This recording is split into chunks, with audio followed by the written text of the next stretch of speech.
Masanyu the Jew, Masanyu International, Masanyu Worldwide, Masanyu all over, Masanyu Dede.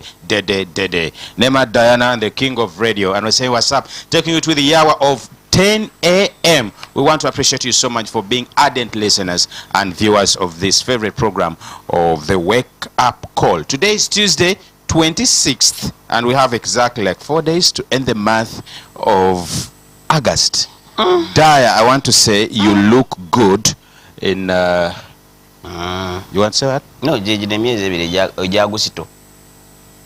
Miezi ebiri Agusito. Jiweze. Kasabademu miezi ebiri miramba. Miezi ebiri, yes. Daya, webale chijowe. Thank you so much. You look nice. You look NRM. That's a fact. You look NRM. And I like the fact that you look NRM. You look NRM. We took that one. Everybody got to be bold.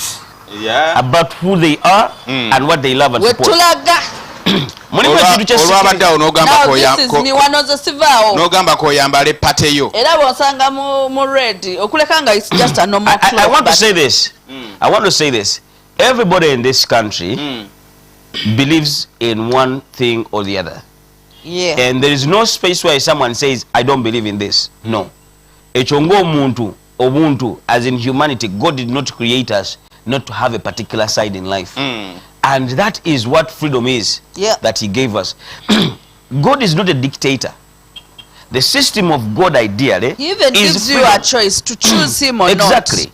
Not. So, what do you believe in? Nagama nze ndiawo si believing in amburokole no ukalo muteza ngomugamba goli bukichamu ukibinyo tekisoboka. There is also a place where you lean. Nogamba kale wadde siri abalokole sibagala nnyo ne bukatuli kikale ndi okenda bonsolo bukiriza kubanga banzala ni mukatuli kyotegede kubanga banzala ni protestant oba ni musiramu, but you belong somewhere. Same way with the party.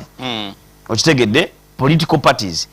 Either you're either red or blue, you're either yellow or green or blue or something. You belong somewhere. But professional, I think we have the privilege of not exposing our political leanings. How?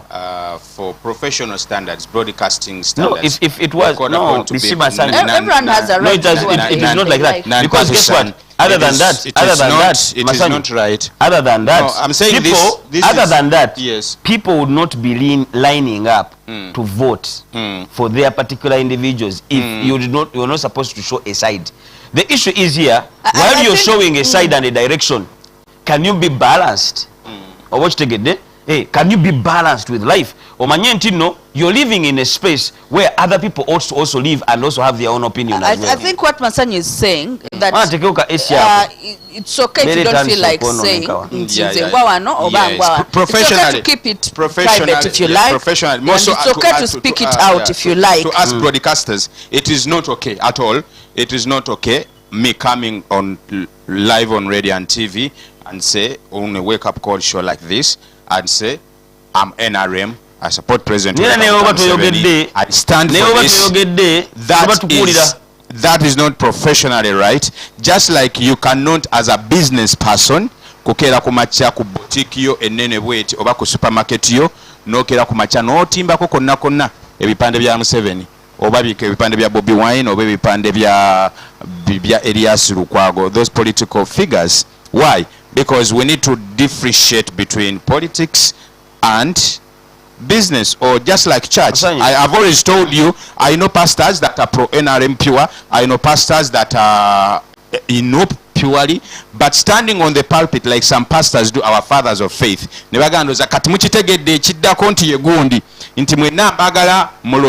using a pulpit, it is not right and it will never be right. However much you stand for a particular political party, that is not right, and I don't second it. I've been in the States where everybody believes either red, Democrats or Republicans. In church? Yes, everywhere. Not on pulpit. Those are personal opinions. I'm okay with that because everyone belongs to somewhere. You all have started off from a wrong note. Everyone belongs to now.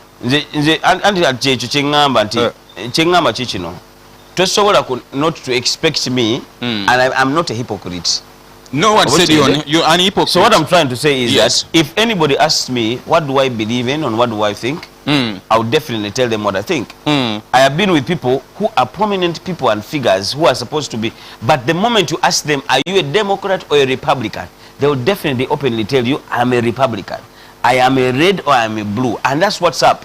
There are particular states in the USA when we know it's a blue state and there are red states where people there are Democrats, whether a pastor or a bishop or an archbishop. I think it is in this space here where we try to say, for example, you will ask anybody else here, and then they'll tell you, me, I believe in this. The issue here is, Masanyu, what I'm trying to say is not radicalizing. Yeah, but radicalizing your belief. No, it's radicalizing. Radicalizing your belief. Yes, and say you either believe in NRM or NRM. See what you know. This is radicalizing. What you're doing is radicalizing. No, what we're trying to say is Diana is an NRM. Yes. I believe in NRM also. Yes. I have no problem with them. Yes. And also you're noob, and we have no problem I'm with not that. Asking anyone and we're else okay with it. That's why. That's the only way we could come here and then have discussions. And who said I'm right? Who said I'm noob? No, who said I'm noob? He says I'm noob. He already said I'm noob. Who said I'm noob? What evidence do you say I'm noob? You have a right to believe in what. No, I'm trying to put him in. I'm trying to set the record straight because this is national radio. This is media. Who said I'm noob? And era nesimba wo wa era walaba wa chipande era wa nominating awa. Kalo position. No. Kalo liwe na rem. No. No. You don't belong anywhere. I've never on national radio and TV shown my side, my political side. Away from that. And that is my right. Okay. There's a fight not on air. Not on air. This is business. Tukujereza, you don't show your side on air, for us will show. This is business. Okay. This is business. And what I'm saying, us also showing our side on air. Minimum broadcasting standards to the bleaching already. Chitufu, neka to the bleaching. To the bleaching. Nedda checho. To the bleaching. Masanyu. Chili okay. Okay, can we focus on what we're just supposed to do here? Anti checho, the election is part of it. Any day, any time, Mosangira and the way na them. When you guys are done, you let me know. I think pagira mohozi. Any day, any time. Any day, any time. Katugene maso ama Diana. You're saying something. Tugene maso. Kampo mulemu. Yes, there is an ongoing fight between two elephants.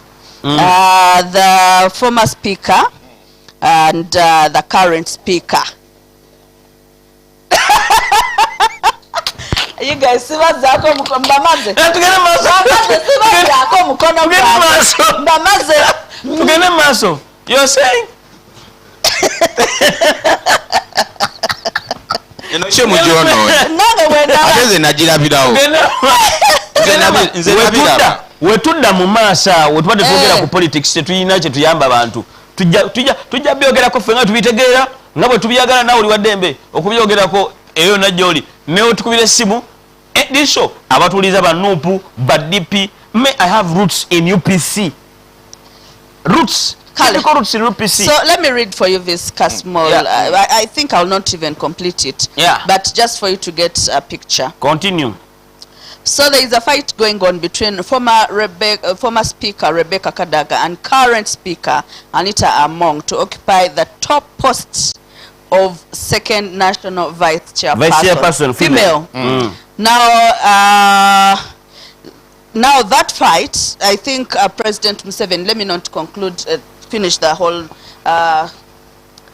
post, but there's been an ongoing, more like meeting, seminar, forum for 3 days. They're going to do elections, yes. For 3 days at the State House in Entebbe. Now, where all NRM delegates were delegates had to sit down, but I kept on watching. So I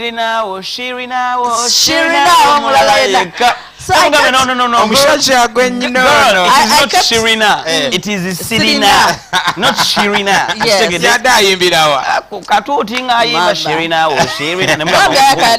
No, my dear, it is Sirina. No, It is a Sirina. Sirina was Not Sirina. Not Shirina. Shirina o. Shirina o. Shirina o mulala ye. Ngame no girl. Girl no. Yabade musajja. Yabade mwana wa buwala nga msinja. No girl no. It's not Shirina. Don't do that. Don't do that. Stop it. Delegates. It does not work like delegates. Delegates. It is Delegates. Delegates. Yes. Delegating. Delegates. Continue. So mugana mukiremezamu nnyo ate ne mukigumiza nnyo. So babadde I think we babadde batandika with that position basoose ne bawa honorable I think the issue is as simple as Kadaga. And she spoke Yeah. with a lot of feelings. Yes, of course. That's what I saw. She's a From lady. a heart person. I She's a felt lady. like she's hurt She's a lady. with what she aired out. She's a lady. And she was pointing at the chairperson. Yes. Ngamba, Your Excellency, munanyigiriza omuntu okutuuka wa mwagoba kuba gundi mwagoba mu parliament munyigirize ebbanga lino lyonna Tebamugoba mu parliament. bamugjayo sebo bamugja mu position eyo Tebamugjayo. muganda wange. Kati This is what she said. These are her Yava words. speaker. Ngati She's the kingamba. area MP of where she comes from. Diana, let me just simplify whatever is going on here. Kadaga here looks at this position ngayagala. Kwanga ideally the plan was that baberekeko omuntu omu kibere contended for. Okitegedde nga kuliko at least omuntu omu ne bamugamba akirekera Anita Among n'agaana. Anita Among n'akola ki? Ne bamugamba n'akirekera Kadaga n'agaana. Ne bakyama Pateguni n'agamba omanyi electoral commission n'agamba omanyi katubaleke katugene mu campaign. Actually, President yabawadde option nti asobola okuwa omuntu omulala another position senga omu stepping down. Exactly. Babombi bantu be. But you see the issue here is this. The issue here is this. But my issue is with Kadaga. My issue is with Kadaga, really. What's what she said. You what see, did she say? And also I have a problem with President Yoweri Kaguta Museveni. It is okay for women to fight. That's understandable and very okay. But a man to join the women fight, it's also another problem. He didn't join. He's the chairperson. But my issue here with Kadaga was very simple. Kadaga, let's be realistic. Both of them are reporting to him. But you see, Diana, the issue here with me is this. Rebecca Kadaga is still getting in Sako. Your deputy speaker of parliament, she still gets that money. As in, when you leave that position, you baba chakuwa ngovudde kuba speaker. Ne kakati asigala afuna no gwa speaker. Okitegedde achafuna ensako. Gwe twogerako yo omukyalo omulaba era still ye minister, prime minister, and is also a member of parliament. Kati deputy prime minister still era still member of parliament. Asigala achafuna. Noli naye yes achafuna. But you to come not to ateka to challenge because yabaddewo challenge gyakoze muganda wange mbi omukulu Yoweri Kaguta Museveni tebamthreateninga tomumanyira mu public n'omuthreateninga mu public ensonga lwaki yajeyo ne history owa Busoga okitegedde nakulaga nti ate Busoga agimanyi nnyo okusinga gwe naawe. You understand that? So what the president did, what were the threats in there? Of course, the threats Kadaga was saying when she should be just left know for that. you're She's not a senior. dealing with only one person. She's a senior in that space in NRM. Bolirwa kwa yava mu FDC talina kyakolera nnyo kyamaanyi NRM. Mu NRM alimu emyaka 3. Naye nabyo yakoze saawa zino anafuyiza opposition y'omuntu omu oyo Anita Among. Honorable. Honorable anafuyiza opposition yo najina kukamera nga ajiwa kasente. I think naye mu biseera bye yakikola. Yeah, but you see Diana, my issue here. I feel like nze ngamba bwenti kingi. Nti bwe gaba amateeka gagamba nti olina okubeeramu 10 years and above. Just like she stated. It is not mateka. It is what you have done for the party in the last 10 years. You could actually have done for the party even in 1 year.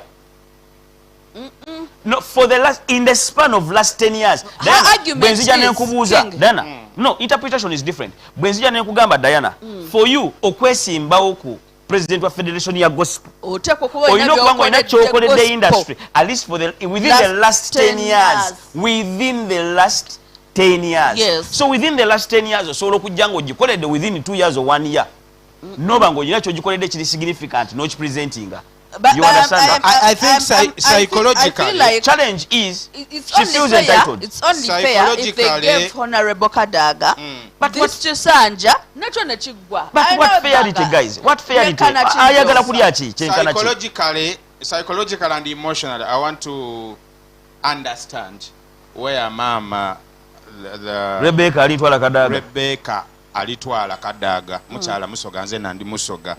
I want to understand where she's also my friend. I've done very many events with her. I want to understand where she is coming from. I want to say emotionally, even the emotional outbursts. She has served. Even the emotional outbursts are valid. Very valid. Are valid, are Yes. excusable, are understandable, and Very are much. justifiable in all senses. I'm imagining a person that has spent all her life Serving invested NRM. and vested in a particular political party. Loyalty, commitment, service, Actually, resources, she questioned about all of that. her health, everything. The entire life of Alitwala Kadaga Mama. Her youth. Her youth, youthful years. That is NRM. You get. But standing in her old days, seeing someone come up and Seeing things change unfairly. Simply because they want to create space for another person. Seeing things turn up the way they are turning up. Yeah. To her side, it is justifiable.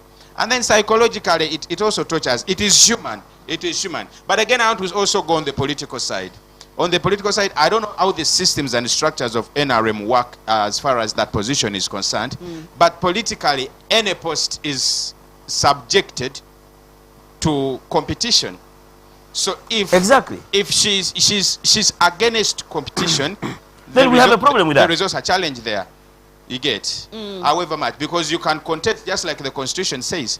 You can contest. No, they all were nominated. You can contest. By the time you get nominated, that means you're ready for contesting. You can contest for any post. Yeah. But what you Twitter humanity, and that is where probably the president, the fountain of honor, should come through. What you humanity and what is at stake for the party, for the political party. I've seen most of the Basogas say, actually, on different posts. Yes. Say. Mama Kadaga. Era luli tebamuwa era luli NRM tebagiwa era luli NRM tebagiwa bagikuba NRM should consider. I'm talking about now humanity, because when it comes to the constitution and the constitution of the party, they have a right to go by what the constitution says. Competition, if people are nominated, they should go into the elections. But there is what we call humanity, and looking at what is at stake and the repercussions of a decision. Can I ask you something personal? The repercussion of the decision that should be taken. I think Honorable Among Yes. should remain as the speaker, and then this one be appointed. Let me ask you something. Let me ask you guys something. I want to ask you, Masanyu, you want to tell me today, let me give you a vivid example.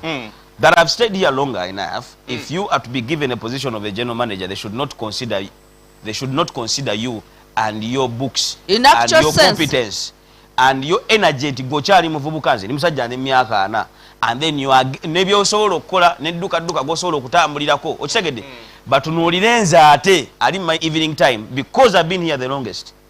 It goes back to humanity. No. It's about competence. And what is at So stake. you're trying to say that Mama Kadaga is not competent? Because this is not forever.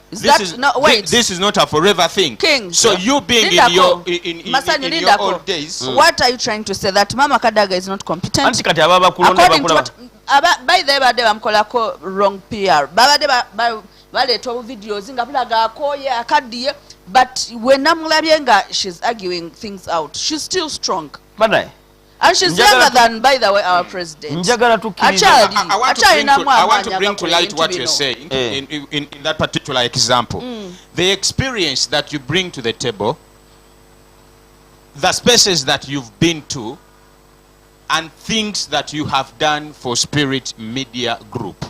If I came up today and contested for the position of the general manager of the station. Yes, I might be youthful, I might be more Ngo educated, sobola. I might be what? Yes. But there is what we call humanity and what is And at also stake. experience. Humanity tena je twala chintu. And what is at stake. This Wow. is politics, Because King. yes, this is politics. What is at stake if a decision is taken?